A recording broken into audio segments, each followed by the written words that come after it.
नमस्कार। Hello toppers, क्या हालचाल।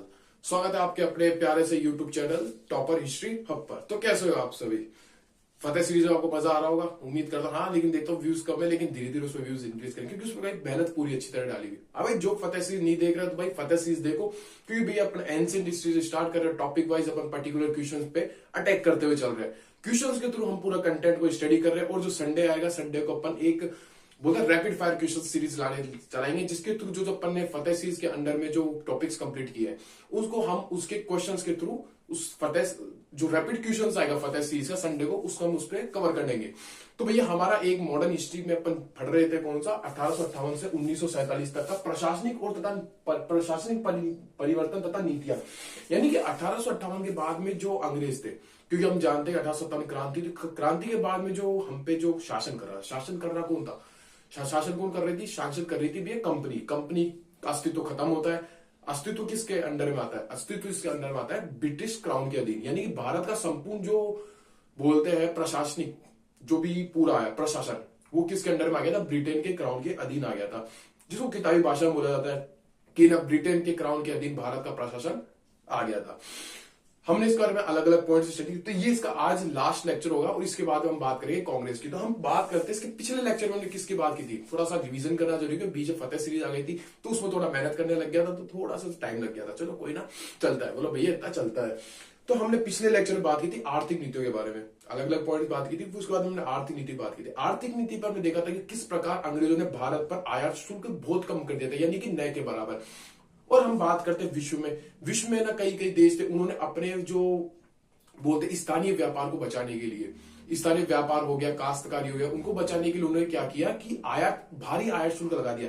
क्योंकि आप जानते हो कि भैया 19वीं शताब्दी में या जो पहली बार ब्रिटेन में क्या होती है भैया, औद्योगिक क्रांति थी। औद्योगिक क्रांति का मतलब है कि ब्रिटेन में क्या बना है, मशीनों की तरह नया माल बन रहा है, कच्चा माल जा रहा है, वहां पे माल तैयार हो रहा है। और जैसे आपकी मान लो आप मान लो कपड़े बनाते हो, आपका एक स्वेटर की कीमत है 400 रुपए, और मैं ब्रिटेन से खरीद के लेके आया, मेरी खुद की फैक्ट्री है ब्रिटेन में, तो मैं आपको जहां पे आप बेच रहे हो वहां पे लाके मैं बेच रहा हूँ 200 रुपए में। तो अन्य कोई व्यक्ति आपके पड़ोसी, आपका जो पड़ोसी है वो आपके पास में आया खरीदने, दोनों की शॉप है एक जगह, वो आपसे पूछा, आपने बताया मैं 450 लगा रहा हूँ रेट, मेरे से आगे पूछा, मैं बोलो मैं 250 लगाऊंगा, 50 रुपए प्रॉफिट हो लगा के लगाऊंगा, तो वो खरीदना किसको प्रीफर करेगा? वो मेरे वाले को खरीदना प्रीफर करेगा। तो भाई इसी कारण क्या हुआ कि अन्य देशों ने जो यूरोपियन कंट्रीज थी, उन्होंने क्या किया कि भारी आयात शुल्क लगा दिया।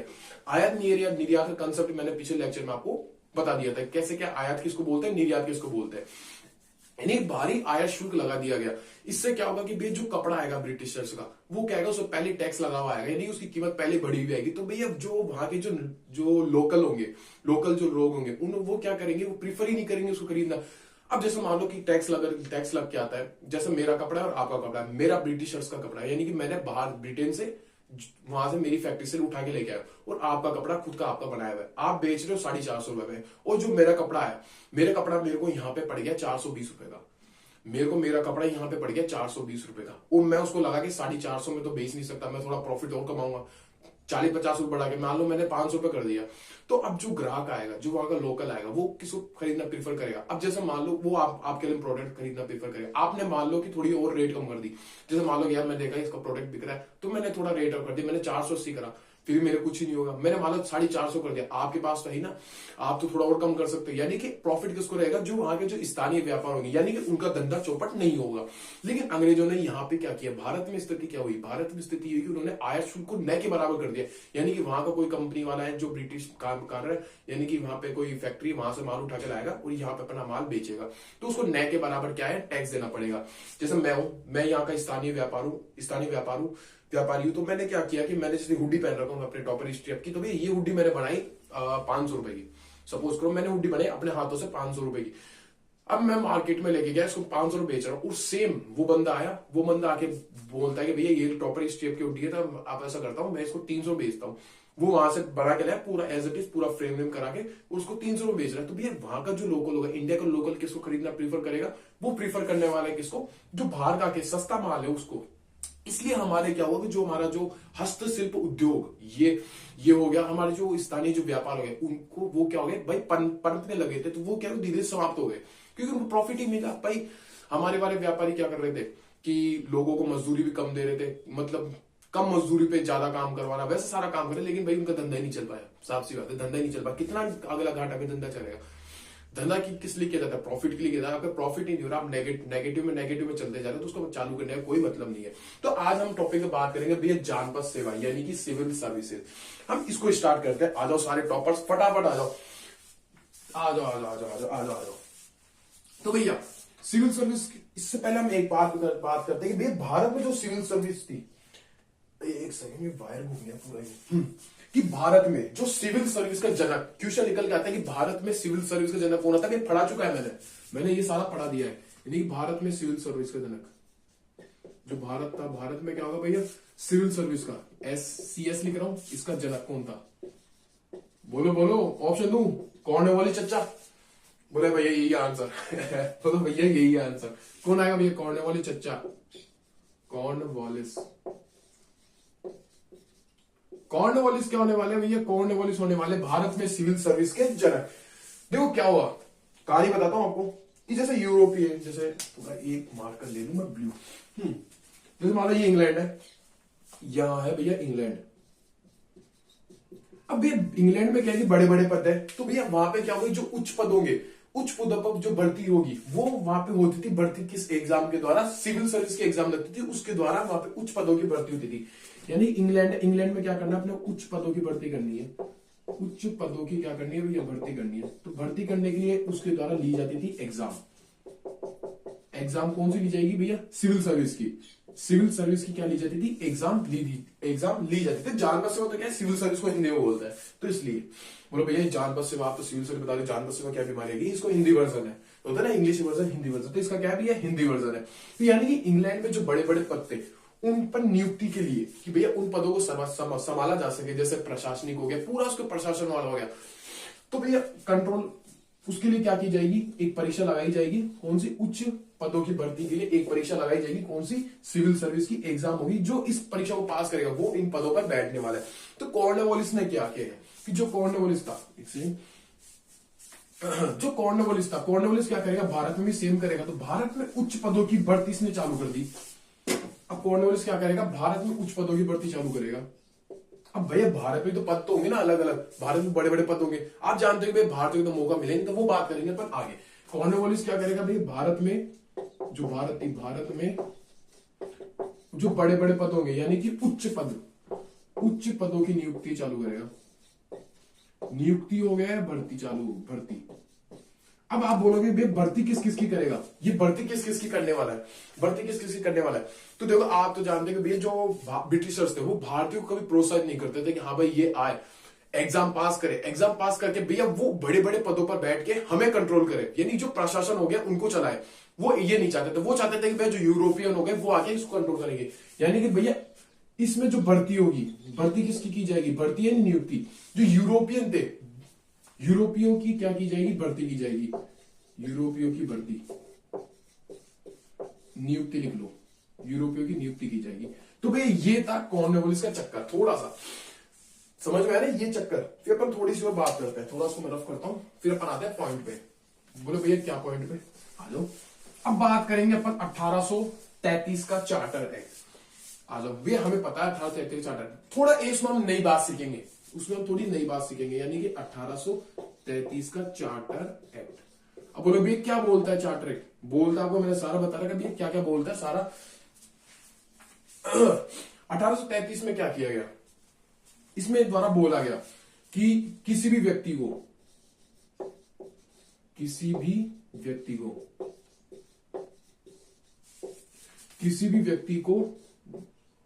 धर्म, जाति, लिंग, धर्म हो गया, जाति हो गया, लिंग तथा किसी भी व्यक्ति को धर्म, जाति, लिंग तथा रंग के आधार पर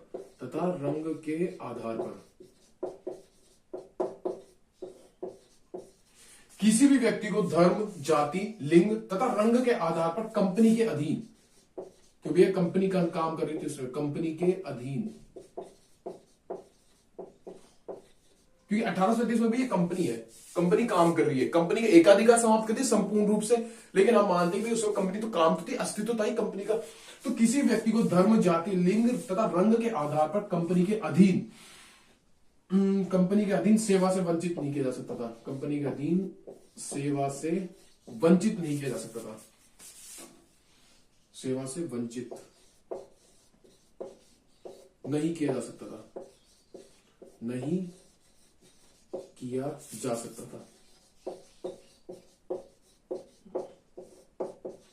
तो भैया 1833 में चार्टर एक्ट बोलता है कि कोई पर्टिकुलर व्यक्ति होगा, कोई पर्टिकुलर व्यक्ति होगा, उसको धर्म, जाति, क्या जाति से आ रहा है, कौन से धर्म से आ रहा है, कौन सा लिंग है वो, और भैया गोरे काले यानी कि रंग के आधार पर या रंग के आधार पर कंपनी के अधीन जो सेवा है उनसे वंचित नहीं किया जा सकता। लेकिन आप भी जानते हो भाई ये प्रमोट कभी भी नहीं करते थे। अंग्रेज नहीं चाहता था कि भैया उसके बराबर या उसके ऊपर कोई भारतीय बैठे, सही ना, उसके ऊपर कोई भारतीय बैठे। फिर भी क्या होता है, इसके 20 साल बाद, इसके 20 साल बाद, सॉरी इसके 20 साल बाद क्या हुआ, 20 साल का हो गया, इसके 1853 यानी कि 1853 में क्या होता है कि जो ब्रिटिश संसद थी, ब्रिटिश संसद क्या करती है कि भैया अब क्या होगा, ब्रिटिश संसद बोलेगी कि भैया भारतीयों में भी क्या होंगे, ऊंचे पद होंगे, तो भैया भारतीयों में ऐसा करते हैं हम सिविल सर्विस एग्जाम करवाते हैं। भारत में नहीं करवाएंगे पर्टिकुलर जो सेंटर होगा वो है इंग्लैंड में, लेकिन भारत में उच्च पदों की भर्ती के लिए क्या किया जाएगा, सिविल सर्विस की एग्जाम लगाई जाएगी। यानी कि एक सेकेंड, भारतीय सिविल सर्विस, रुको एक बार मैं लिख दूं, एक बार फिर समझाता हूं आपको अच्छी तरह। भारतीय सिविल सेवा,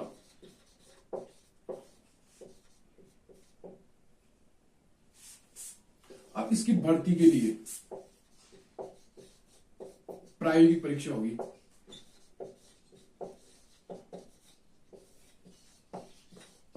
अपन बात करेंगे प्रायोगिक परीक्षा में क्या क्या, मतलब भारतीयों के लिए क्या क्या मुश्किलें थी उस समय।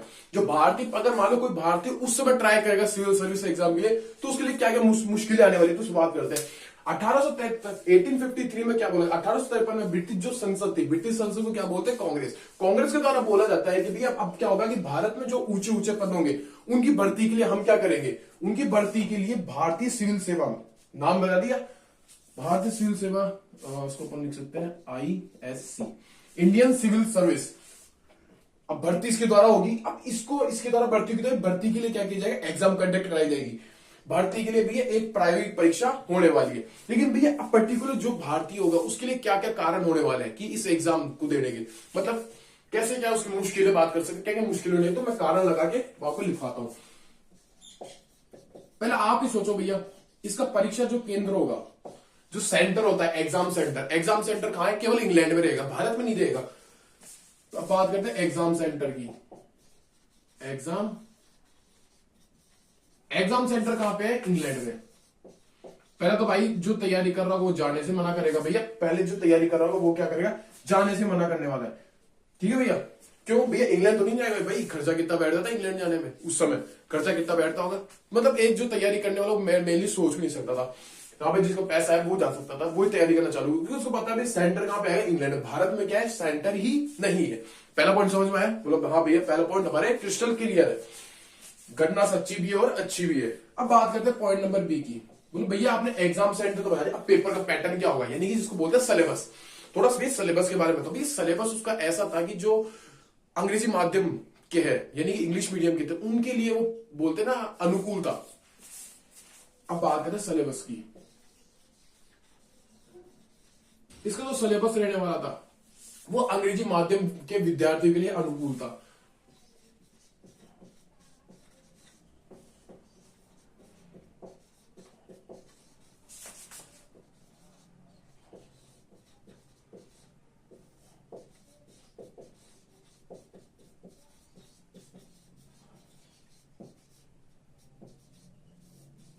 लो भाई साहब, क्लियर है ना ये पॉइंट कि भैया जो इंग्लिश मीडियम का जो बच्चा होने वाला है तो वही क्या करेगा, इसके लिए पर्टिकुलर उसके लिए सफिशिएंट था, मतलब एक से बोलते उसके लिए अनुकूल था कि वहां पे वो समझ सकता था हाँ भाई इसमें ऐसी ऐसी चीजें हैं। क्योंकि भैया पूरे इंग्लैंड का एग्जाम भारतीय सोच रहे हैं देने का, तो भैया भारत के हिसाब से नहीं होगा ना वो चीज, इंग्लैंड के हिसाब से होगी। और फिर उम्र का खेल कर दिया था आपको, जब मैंने आपको पढ़ाया था, जैसे पहले 24 से कितना कर दिया था, उम्र कितना 22 कर दिया था, 22 के बाद में 19 तक कर दिया था। 19 के बाद अपन ने विद्रोह किया अनेक आंदोलन के द्वारा, फिर इसको क्या कर दिया गया, इसमें बोला गया कि आप 22 से लेकर के 24 साल तक इसमें उम्र रखिए। इसके बीच में इसकी उम्र रखी गई थी। तो भैया ये चीज थी जानपद सेवा में। थोड़ा आपने देखा, समझ में आया कि भैया कैसे क्या पॉइंट्स थे, कैसे क्या कारण थे। अगर कोई पर्टिकुलर उस समय भारतीय सोच रहा होगा तो उसके लिए क्या क्या परिस्थितियां थी, तो भैया ये परिस्थितियां थी इस कारण। फिर भी हम जानते हैं कि भैया जो ब्रिटिशर्स थे, इतना करने के बाद भी कुछ ही नहीं हो पाएगा, क्योंकि जो ऊंचे पद होंगे वो भारतीय को दिए नहीं जाएंगे। इसको पास कर लिए तब बात अलग है, लेकिन भाई इसके लिए कोई भी, जैसे मान लो 19 साल के लिए था, 19 साल की एज में हमारे घर वाले नहीं भेजे। मेरे को मालूम, मैं हूं, मेरे को देनी है एग्जाम इंग्लैंड में, तो मेरे पापा ही नहीं भेजेंगे कि भाई तू अकेला 16 साल, 19 साल का हुआ है, 19 साल का एग्जाम तू देने जाएगा इंग्लैंड में, ना बेटा घर वाले नहीं भेजे। सही बात है ना। तो ऐसे ऐसी परिस्थिति वहां पर कन्वर्ट हो गई थी कि अंग्रेज चाहते थे भाई भारतीय एग्जाम ना दे, क्योंकि अब देखो ऊंचे पदों की बात कर ली अपन ने, अब बात करते हैं निम्न पदों की। निम्न जो भर्तियां थी उनमें क्या स्थिति थी, निम्न पदों की जो भर्ती थी वहां पे क्या स्थिति थी। देखो ऊंचे पदों की तो अपने देख लिया, अंग्रेज लगा नहीं दे रहे। निम्न पदों पे क्या होने लगा कि हमारे साथ तो विद्रोह होता था, फिर भी धार्मिक विद्रोह देख लो आप, कैसे भी चाहे से जाति विद्रोह करने लगे, जात के आधार पर करने लगे, मतलब कि हमारे साथ विद्रोह ही हो रहा है कि हमें ज्वाइन ही नहीं करने दे रहे, हमें उस पोस्ट पर आने ही नहीं दे रहे। अब हम नहीं आएंगे तो भैया पोस्ट पर कौन आएगा। हम तो उस नीचे चपरासी वाली हो गई ना, चाय वाय बनाने वाले, झाड़ू वाड़ू निकालने वाले, पोछा मारने वाले, जो ये पोस्ट होती है वो हमें हमारे पास में थी। हमसे ऊपर कौन काम कर रहा होगा, जो हमसे भाई कम पढ़े लिखे हैं। हम तो ज्यादा पढ़े लिखे थे, हमसे जो कम पढ़े लिखे कौन हो गए, चाहे से यूरोपियन हो गए, एंग्लो इंडियन हो गए, वो जाके इस पोस्ट पे बैठते थे। हमारे साथ तो क्या भेदभाव हो रहा है ना। तो भाई ये था जानपद सेवा के बारे में। फटाफट इसका स्क्रीनशॉट लो, फिर मैं देखता हूं नेक्स्ट पॉइंट पे अपन चर्चा करते हैं। फिर नेक्स्ट और ये लास्ट पॉइंट होने वाला है। मतलब मजा आ रहा है ना जानपद सेवा के बारे में। चलो 10 तक काउंट करता हूं मैं। 1 2 3 4 5 6 7 8 9 और 10। चलिए चलिए चलिए चलिए चलिए चलिए, अब बात करेंगे कि जो भारतीय रियासत थी उनके साथ कैसा संबंध रहा होगा। ये आखिरी पॉइंट है इसका, फिर अपन आपको बता दूंगा अभी कौन सा टॉपिक अपन स्टार्ट करने वाले हैं। इस जनवरी के महीने में अपन मॉडर्न हिस्ट्री को समाप्त कर देंगे, फिर अपन पढ़ेंगे एंशिएंट हिस्ट्री। सबसे मजेदार, मजा तो मेरे को इसमें भी आता। सबसे मेरा फेवरेट टॉपिक पूछोगे ना, अब तो सारे फेवरेट है मेरे, सारे टॉपिक फेवरेट है, लेकिन मजा आता है मेरे को मॉडर्न हिस्ट्री पढ़ाने में। चलो बात करते हैं अपन भारतीय रियासतों के साथ संबंध। भारतीय रियासतों के साथ संबंध।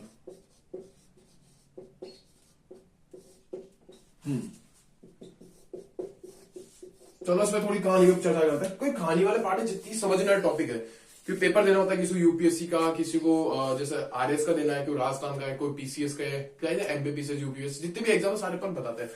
तो भैया समझना टॉपिक है, समझाते हैं आपको। आलो भारतीय रियासतों के साथ संबंध। भारतीय रियासत मतलब कि भैया हम देखें 1857 की क्रांति। 1857 की क्रांति मेनली कहां कहां देखी गई, मध्य और उत्तर मध्य भारत में। बोलो भैया दक्षिण में तो हवा ही नहीं लगी क्रांति। क्यों नहीं लगी, क्यों नहीं लगी, कारण क्या था कि भैया वहां के जो शासक थे, मैं नहीं बोल रहा, ये आप बता रहे हो, मेरे को बता रहे हो कि भैया वहां के जो शासक थे उन्होंने अंग्रेजों का सहयोग किया। चाहे शासक देख लो आप, जमींदार देख लो, वहां के जो पैसे वाले थे, उनका नाम निकल गया मेरे दिमाग से, वो देख लो आप, जिनका तो पैसे उधार जाते थे, नाम निकल गया, चलो कोई ना। तो भैया ये क्या कर रहे हैं, ये राजा, ये जो कंपनी को सहयोग कर रहे हैं, उसकी हेल्प कर रहे हैं विद्रोह को दबाने के लिए। क्योंकि हमने अलग अलग जगह देखा कि हाँ भाई कि वहां के पर्टिकुलर जो शासक है वो उनका क्या कर रहे हैं, सहयोग कर रहे हैं विद्रोह में, विद्रोह को दबाने में अंग्रेजों का क्या कर रहे हैं, हेल्प कर रहे हैं। सही बात है ना। तो भैया मतलब कि उनके जो संबंध थे वो क्या होंगे, अच्छे होंगे कंपनी के। तो भैया कंपनी भी जैसे 1858 में आएगी तो कंपनी भी घोषणा करेगी कि भैया हम वहां के जो अधिकार है, जो राजाओं के अधिकार थे, राजा की रानी बोलती है भैया यहाँ के जो राजा के जो अधिकार, गौरव, सम्मान हो गया, तो भैया ये क्या है, मेरा भी सम्मान है। तो ऐसे राजाओं को भैया मिलता है। तो भैया राजाओं ने ऐसा क्यों किया, भैया राजाओं को प्रॉफिट था। उस समय हम पढ़ रहे थे डॉक्ट्रिन ऑफ लेफ्स, विलय की नीति, किस प्रकार से वो विलय किया जा रहा है। अगर पुत्र नहीं होगा राजा को, वो गोद नहीं ले सकता पुत्र को, और गोद नहीं ले पाएगा तो भैया वो उसका जो साम्राज्य है वो पर्टिकुलरली ब्रिटिश भारत में मिला लिया जाएगा। ये हो गया। इसके बाद में अपन ने वो देखा, कौन सा रिचर्ड कोलिवेलेजली की कौन सी नीति थी, वो तो बताओ। डॉक्टर लेफ्स तो किसकी, डलहौजी की थी। चलो विलय की नीति किसकी थी, इसको बताओ बताओ, मैं नाम निकल गया यार, पता नहीं कैसे निकल गया। बता दी ना आपको, रिचर्ड कोली वेलेस्ली, कौन सी नीति थी? तो भैया उस नीति के द्वारा भी सेना को किराए पे चढ़ाया जाता, वहां पे अब उसका कर्जा इतना हो जाता कि भैया राजा को क्या करना पड़ता, सरेंडर करना पड़ता। अगर राजा सरेंडर करे तो उसका जो पूरा साम्राज्य है वो मिल जाता किसमें, ब्रिटिश भारत में।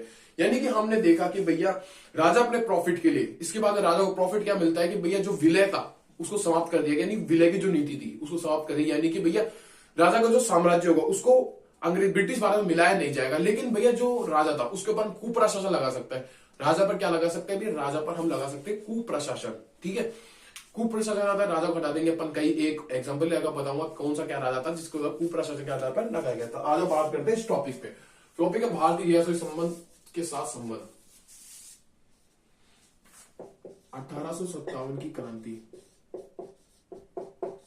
क्रांति में कुछ राजाओं ने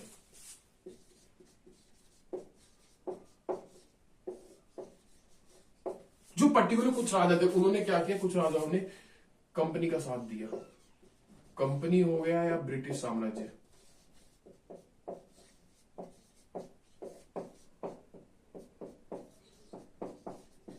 बोलो भैया हम तो कंपनी लिखेंगे, चलो कंपनी लिख लो, जिसको ब्रिटिश साम्राज्य लिखना है वो वैसे लिख लो। तो ब्रिटिश साम्राज्य का साथ दिया।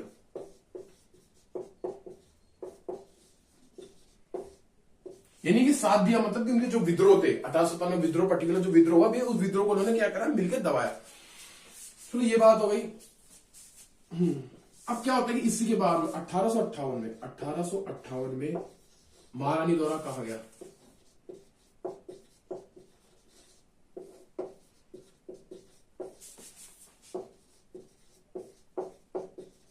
बोलो भैया क्या महारानी क्या बोलती है 1858 में महारानी द्वारा क्या बोला गया। महारानी बोलती है कि भैया कि वहां के जो स्थानीय शासकों को, स्थानीय राजाओं को,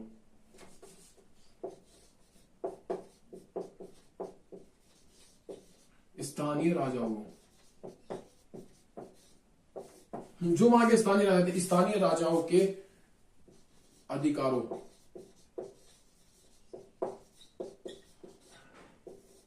गौरव, अधिकार हो गए भैया, क्या होता है, अधिकार हो गए, गौरव हो गए तथा सम्मान।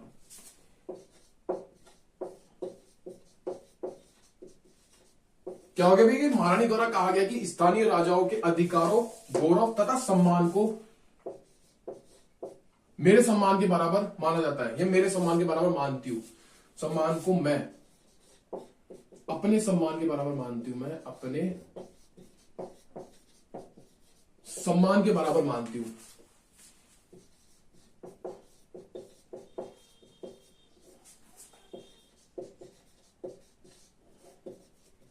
यानी कि पर्टिकुलरली जो वहां की जो महारानी थी वो उसके द्वारा बोला गया कि भैया जो भारत में जो राजा थे उनकी चाहे से अधिकार देख लो, उनके सम्मान देख लो, उनके अधिकार हो गए, उनके सम्मान को गौरव, वो बोलती है कि भैया इनकी जो ये सारी चीजें वो मेरे बराबर, मतलब मैं उनको अपने सम्मान के बराबर मानती हूँ। यानी कि उनका जो सारा ये चीज हो गई वो मेरे बराबर है। यानी कि रानी उनको कॉम्प्लीमेंट दे रही है। सीधी सीधी अपनी देसी भाषा बताऊं तो रानी क्या कर रही है, उसको कॉम्प्लीमेंट दे रही है।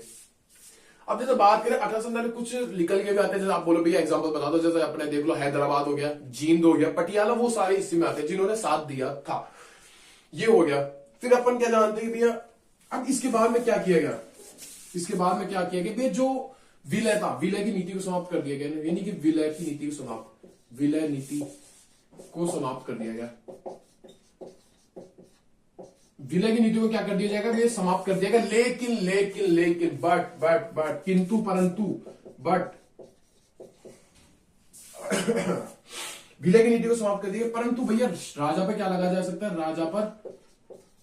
राजा पर क्या लगाया जाएगा कि भैया उस पर वो नहीं होता है जो अरे एक सेकंड वर्ड स्लिप हो रहे इस वाली क्लास, पता नहीं क्यों। विलय की नीति को समाप्त कर दिया, परंतु जो राजा था, राजा के ऊपर कुशासन, राजा पर क्या लगाया जाएगा भैया, कुशासन लगाया जा सकता था, लगाया जा सकता था। राजा पे क्या लगाया जाएगा भाई, कुशासन। जैसे एग्जांपल देखते हैं, आ जाओ। एग्जांपल क्या आएगा, ये बात है 1872 की, 1872 में बड़ौदा की, 1872 की बड़ौदा, बड़ौदा में क्या होता है कि भाई बड़ौदा में शासक कौन है? मल्हार राव गायकवाड़। क्योंकि बड़ौदा में कौन थे भैया? गायकवाड़ थे। उसमें शासक कौन कर रहा था? मल्हार राव गायकवाड़। मल्हार राव गायकवाड़। मल्हार राव गायकवाड़ के ऊपर क्या लगाया गया? कुप्रशासन लगा दिया गया।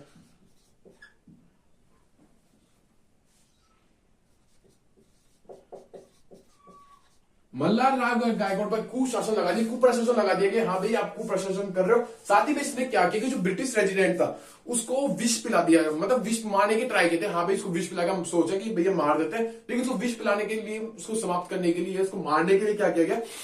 ये किया गया था। यानी मल्हार राव गायकवाड़ ने जो ब्रिटिश रेजिडेंट था, सीधी से बताऊं तो उसने क्या है कि उसको विष पिलाने की ट्राई की थी। हाँ भाई इसको विष पिलाते ही मर जाएगा। ऐसे करने पर इसको क्या किया गया कि ना, जिससे इस पर अभियोग चलाया, जिससे इस पर क्या चलेगा भैया? अभियोग। अभियोग चलेगा तो भी इसको हटा दिया जाएगा, राजगद्दी से इसको हटा दिया गया। जो राजगद्दी थी, जो भैया क्या थी? राजगद्दी। राजगद्दी से हटाया, इसको क्या कर दिया जाएगा भैया? इसको राजगद्दी से हटा दिया जाएगा। जो राजगद्दी थी, राजगद्दी से इसको क्या कर दिया गया? हटा दिया गया।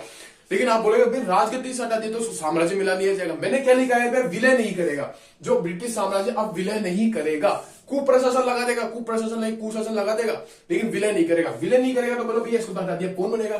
तो इसी का जो गायकवाड़ वंश का शासक को बिठा दिया गया, गायकवाड़ वंश के शासक को बिठा दिया गया।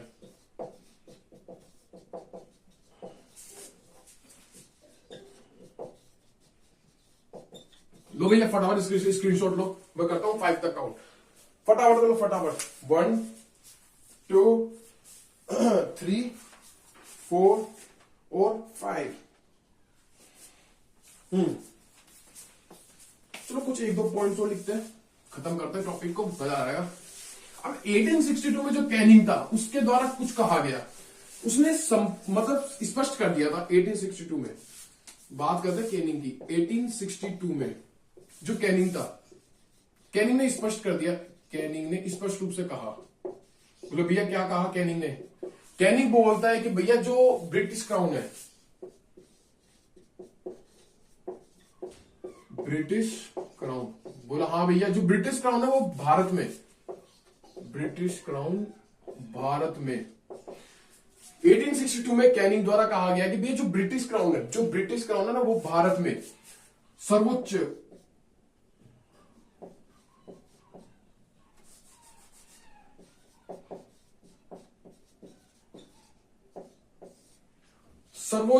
शासक, मैं आपको लिखा देता हूं, मैं फिर आपको समझा देता हूं, ठीक है ना? ऐसा मैं भी कंफ्यूज होऊंगा। कैनिंग बोलता है कि भैया ब्रिटिश क्राउन भारत में सर्वोच्च शासक के रूप में विराजमान है, के रूप में विराजमान है। क्योंकि 1-2 शब्द इधर उधर होते हैं ना तो ये बिगड़ जाता है, इसका जो फ्लो होता है ना। हाँ तो देखो 1862 में जो कैनिंग साहब थे वो क्या बोलते हैं कि जो ब्रिटिश क्राउन है वो क्या है? भारत में संपूर्ण रूप से क्या है? सर्वोच्च शासक के रूप में विराजमान है। भाई बैठा है, वो समझ में आ गया। फिर इसके बाद में क्या होता है? अपन जानते हैं भैया 1876, याद आया कुछ? बोला हाँ भैया पढ़ाया होता है, कुछ कुछ याद आ रहा है भैया, कुछ याद आ रहा है। बस मैंने सुना है कुछ होता है, लेकिन कुछ याद आता है, ऐसा कुछ होता है भैया? कुछ तो होता है, कुछ भी होता है, कुछ याद भी आता है भैया, दोनों ही होते हैं हमारे साथ भैया, दोनों ही होते हैं, कुछ भी होता है। तो वो मैसेज करते तो हमारे साथ में क्या होता है? कुछ होता है। फिर क्या करें? चलो कोई ना, आते हैं सवाल पे क्या? लाइन पे 1876 में क्या होता है भाई? कुछ को छोड़ो, लिखा दो दिमाग से भैया, अब आपके वीडियो से वो चलने लगे दिमाग में। नहीं इसको बाद में ला सकते, पहले एक टॉपिक कर ले, फिर अपन बात करेंगे आराम से बैठ के, ठीक है? चलो 1876 में क्या होता है? जो ब्रिटिश संसद थी, ब्रिटिश संसद में एक अधिनियम पारित हुआ भैया, हम समझ गए। अब आप क्या बताना चाहते हो? हम जान गए भैया 1876 ब्रिटिश संसद में जो ब्रिटिश संसद में क्या होता है कि रॉयल टाइटल अधिनियम पारित होता है। कौन सा? रॉयल टाइटल अधिनियम पारित।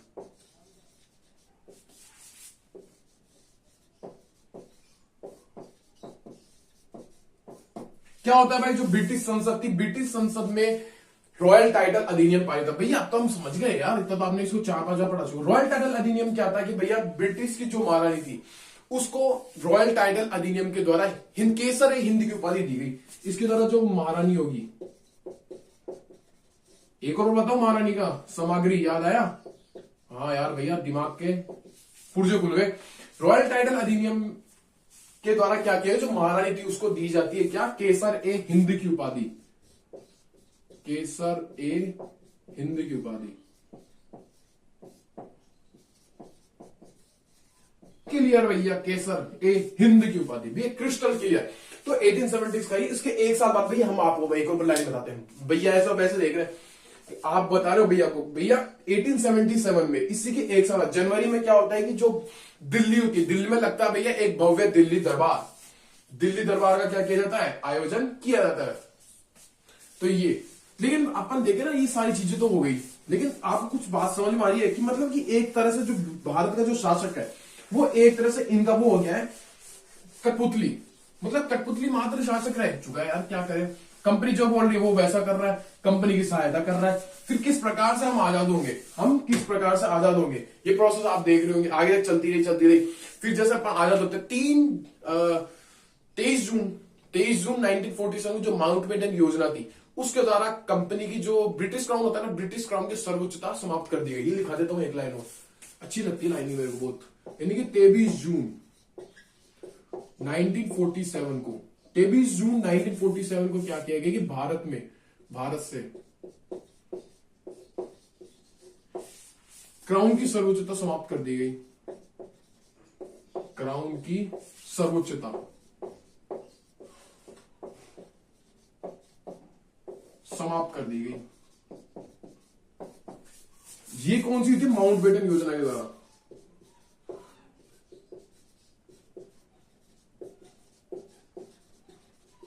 क्लियर भाई साहब, बोलो भैया हाँ अब क्लियर। तो भैया यहाँ पे अपन ये जो टॉपिक था 1858 से लेकर 1947 तक प्रशासनिक परिवर्तन, इसमें हमने अनेकों पॉइंट्स बना के उस पर चर्चा की।